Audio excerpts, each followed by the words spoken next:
السلام عليكم، ازيك يا شباب؟ يا رب تكونوا بخير. النهارده ان شاء الله هنتكلم عن فيديو مهم، وهو مقارنه بين النوت 8 والنوت 10 من شاومي السلسله الجديده. فهنشوف ايه المميزات وايه العيوب. طبعا النوت 8 من التليفونات اللي حققت نجاح كبير ومع ناس كتير، عشان كده عملت المقارنه دي، عشان في ناس كتير معاها النوت 8 وبتقول عايزين يغيروا للنوت 10.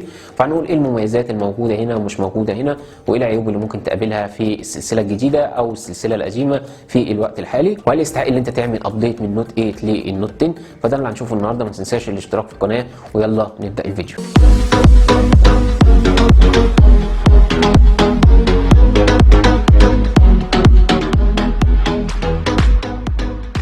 ولو هنيجي للديزاين او التصميم، فالتليفون هنا الماتيريال كله جاي من الازاز، على عكس النوت 10 اللي جاي من البلاستيك. ودي نقطه بتتحسب للنوت 8 انه جاي من ازاز، يعني الماسكه هتحس اللي هو بريميوم اكتر من النوت 10.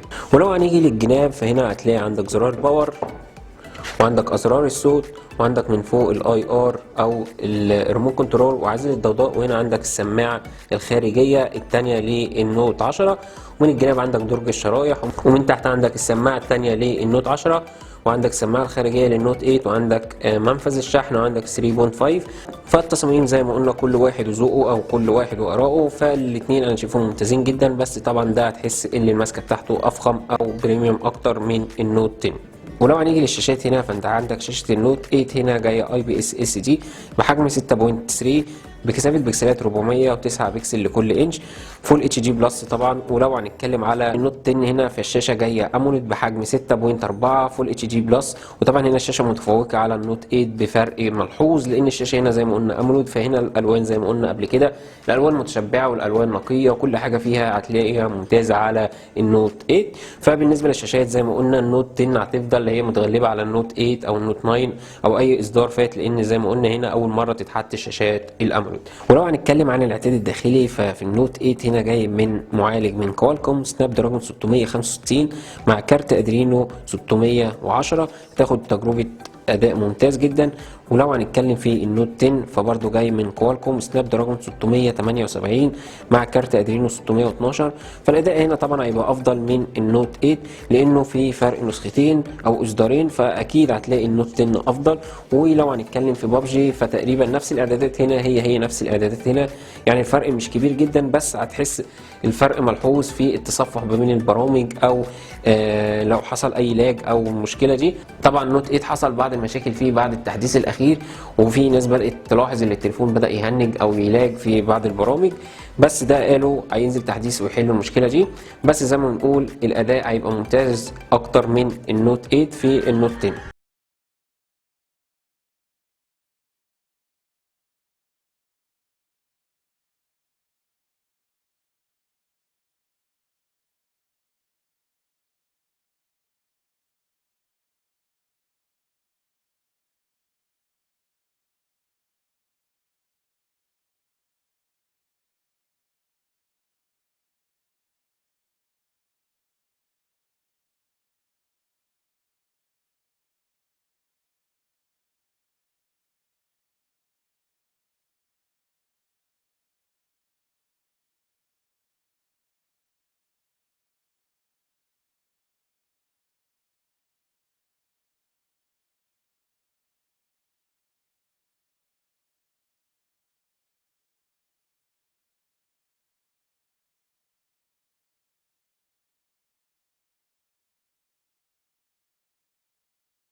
الكاميرات، فتقريبا الكاميرات شبه بعض، بس اللي هيختلف هنا السنسور.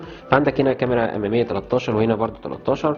ولو هنيجي هنا، فانت عندك كاميرا هنا 48 ميجا بكسل، وعندك كاميرا 8 للتصوير الواسع، وهنا 2 للعزل و2 للمايكرو. وبرضو نفس الكلام عندك هنا 48 كاميرا اساسيه و8 للتصوير الواسع و2 مايكرو و2 للعزل. فالكاميرات هتاخد اداء ممتاز جدا، والاثنين قريبين جدا لبعض، وهتاخد تصوير 4K في الفيديو. فالكاميرات هنا هتاخد صور ممتازه جدا. اي نعم ممكن في النوت 10 هتحسها مميزه اكتر، وده يرجع لانها كاميرا احدث من النوت 8. فبالنسبه للكاميرات هتاخد تجربه ممتازه جدا في الصور.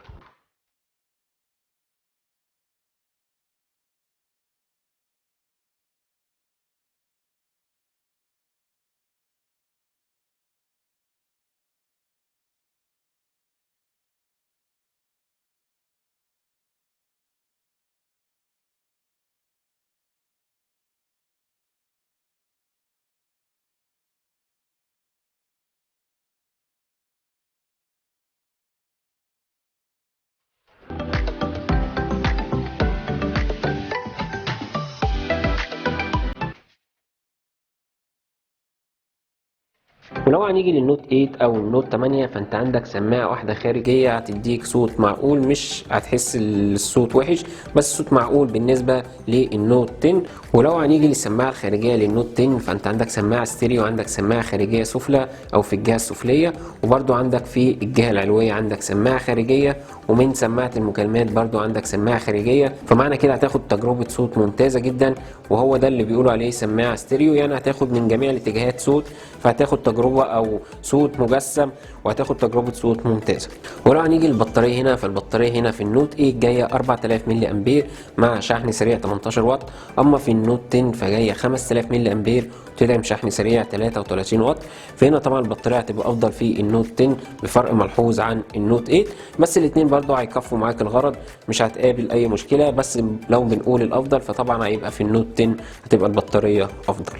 من الاخر طب انا معايا النوت 8 ومعايا النوت 10، هل يستاهل ان انا اغير او اعمل ابديت من النوت 8 للنوت 10؟ طبعا النوت 10 هنا عندك مميزات زي الشاشه اموليد، وعندك السماعه ستيريو، وعندك الاداء هيبقى اعلى شويه، والكاميرات افضل، والبطاريه افضل، بس مش يستاهل ان انت تغير من النوت 8 للنوت 10، لان زي ما قلنا النوت 10 دلوقتي نزل، يبقى النوت 8 هتلاقي سعره هتلاقيه نزل خالص، ولما تيجي تبيعه هتلاقي سعره نزل في الارض، فمش مستاهل ان انت تخسر فلوس دي كلها عشان تعمل ابديت. ممكن تستنى الاصدار الجاي عشان تحس بابديت اكبر او تحس بتغيير اكتر، لكن لو انت معكش حاجه على طول هتتجه على النوت 10 على طول. فدي كانت مراجعه بسيطه بين النوت 10 والنوت 8، يا رب تكون عجبتكم، وما تنساش الاشتراك، واشوفكم الفيديو الجاي. سلام.